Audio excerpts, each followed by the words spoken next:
This is the EGE Arms LEVAR12S. This is a very strange shotgun, and I'm just going to be upfront with this. This has no practical use case for a variety of reasons that we will get into. If you are curious about this shotgun for any practical use case, I think you're fair enough to leave this video now and go look for something else. But if you're looking for a fun shotgun that you can bring to the range, have some fun with, you know, bring a couple friends, be like, what the hell is this? Then this shotgun might be for you. So let's get into the LEVAR12S. This is a very short barreled shotgun. It has chokes, as you can see at the front, and it comes with the standard Turkish box of chokes that you can swap out. The handguard has M-lock at the 6, 9, and 3 o'clock positions all over. You have a full-length Picatinny rail, and you have QD points on the left and right. Now, very importantly, the upper of this is all metal, as you might expect. The lower, this is all polymer. So this whole bit here is polymer. The lever itself is metal, but this actual part is polymer. The magazine release is ambidextrous, left and right side, and it uses the standard Turkish shotgun magazines. I think these can come in some drum mags. I'm not 100% sure, but you can find these all over the place in Canada. It does come with these flip-up sights. They're actually pretty good. Like, they're polymer, they're nothing special, but they flip up pretty easily and they flip down, so they're not combat sights where you make sure that they lock into place, but they have two settings. At the down position, they have pistol style sights, so they have a notch at the back and a point at the front. On this mount that I have here, this Vector Optics Paragon, you can check out the review on my channel, I can actually use these low profile sights through the bottom of the optic. And when they're flipped up, the sights are just normal peephole sights. Now, this comes in two versions for the stock. This one has a Turkish walnut stock, but there is also a polymer plastic black look one that you can get. The safety is a push-through safety. It's a bit of a stiff safety, like you have to really push through it, but it works just fine, and you really can't get any other kind of safety on here with the design that they went with. Push-through is really the only way. Now, this is where the quirkiness begins, and you get the lever. Look at that throw distance. That is ridiculous. Like, it's not the worst thing in the world that I've ever felt, but that angle to go this far down is just super strange. I think they could have alleviated this problem if they decided to go with a stock that wasn't quite so vertical. I understand what they were going for, but if they had went with a slightly more of an angle, they would have been able to push this further back and therefore reduce the angle on the throw lever.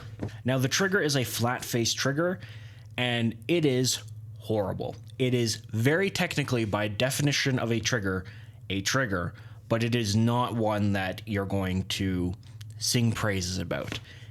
It is very mushy. It has a little to no discernible break at all.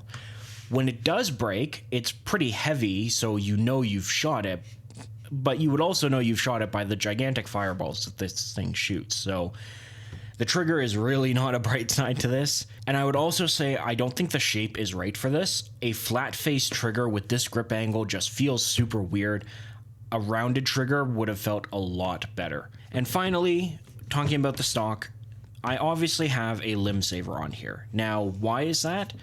Well, this is a short barreled shotgun that is manually operated, which means there is nothing absorbing the recoil except for your shoulder. And oh my god, does this thing hurt to shoot without this. You can do it. And yes, you can use proper shotgun technique. There are a couple different kinds you can do. Both kinds hurt. This is not a comfortable gun to shoot without this. I would not want to shoot more than a box of ammo without a limb saver. So for the sake of you and your friends on your fun range trip, bring a limb saver. These are pretty cheap on Amazon. They're like 20 bucks and it's worth every penny. Plus you can always take them off and swap them between different shotguns, and they do make a big difference. So how is this thing to use? Well, not ideal, if I'm being completely honest. It worked about 70% of the time. Now, I do think it matters what shotgun shells you're using in this. Some shells will work better than others. I had some federal stuff. We had buckshot, we had slugs. They were low recoil slugs. I can't remember the brand of everything that we put through this, but some worked better than others. And I have seen a few videos of this thing having no problems with ammo that they were using. So if you are interested in this, I would suggest buying a variety of ammo and seeing what works best. What's causing all of the issues with this shotgun is the extraction and the ejection. Normally the extraction will get it far enough, but sometimes it doesn't, and so it just won't work. But most of the time, the problem that's having is the ejection. The spent shotgun shells are just getting caught. They're getting stuck inside of here, and it won't allow the bolt to close, so you have to kind of remove it, and sometimes it will mess up the feeding from the magazine. You'll see this in a few of the clips that I'm playing in the background. It's not ideal. And that's part of the reason why I say this shotgun is basically just a meme shotgun, a shotgun that you take out to the range for fun. It has no practical use case. So let's get into that with who is this shotgun for? This shotgun is for simultaneously everyone and no one. It is for everyone because it is a fun shotgun to shoot at the range with a limb saver. It feels kind of cool to shoot with the lever action, and if you have some steel plates set up, you could have some fun. It shoots some fireballs. It's pretty cool. The problem is that its failure rate with the shells that I was using, of the variety of shells that I was using, just prevents it from being used for anything of actual value. Like a shotgun like this in its compact size would be great for, say, a predator defense gun, like if you're camping in the woods, or I don't know, if you're hiking somewhere, if whatever predator defense situation you're in, put in some buck, put in some slugs, it would work pretty well for that, but I wouldn't want to depend my life on it because of the failure rate. So it basically eliminates it from that entirely. Of course, you can use something like this in trap, but I mean, you're not seriously using this in trap. Maybe you run it for a match or half a match of trap just to have some fun.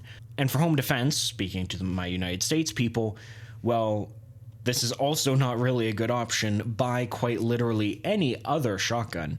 I just can't see a point for any serious use case of this shotgun. It is literally just to have some laughs at the range, burn through some shotgun shells, and have a good time. So it is simultaneously for everyone to have fun and no one for anything serious. But that is it for this video. Short review for this one, but I hope you enjoyed. I've got some more reviews coming out soon, and of course you can check out all the reviews that I've made in the last few weeks. So, thank you very much for watching, and have a good day.